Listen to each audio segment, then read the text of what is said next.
Mërgjimtari nga Kosova, i cili jeton në Gjermani, Rilind Krasniqi, ka raportuar se është përballur me maltratim dhe bastisje gjatë një udhtimi në Serbi. Sipas njoftimit të Krasniqit, ka kaluar për rreth një orë nën kontrollin e autoriteteve serbe, të cilët kontrolluan pajisjet e tij personale dhe morën gjëra të ndryshme, përfshirë edhe 2500 euro. Në një postim të publikuar në rrjetet sociale, Krasniqi tha se bastisja lidhej me disa fotografi që ai kishte në telefon dhe në Facebook.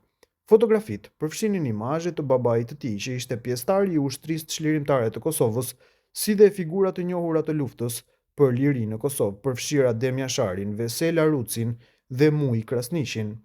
Ata më bastisën rreth një orë, më kontrolluan shumë dhe më morën gjëra personale, si dhe para me vlerë 2500 euro, shkroi Krasniqi. Arrestimet dhe keqtrajtimet në kufi të qytetarëve të Kosovës, Serbia sfidon normat ndërkombëtare. Ai apelon që qytetarët të jenë të kujdesshëm dhe të shmangin udhëtimet nëpër Serbi. Sipas Krasniqit, përvoja e tij tregon se qytetarët kosovar, veçanërisht ata që kanë lidhje me ushtrinë çlirimtare të Kosovës ose figura të njohura të luftës, mund të përballen me diskriminim ose kontrolle të ashpra nga territorin serb. Ky nuk është rasti i izoluar. Qytetarët e Kosovës janë përballur edhe më herët me situata të ngjashme nga autoritetet kufitare serbe.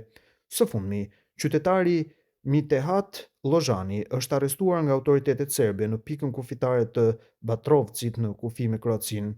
Kujtojmë se Ministria e Punëve të Jashtme ka thënë se Serbia po cënon normat dhe standardet ndërkombëtare për të drejtat e njerëzit, për çka ka kërkuar nga Bashkësia Ndërkombëtare që të ushtrojë presion ndaj saj.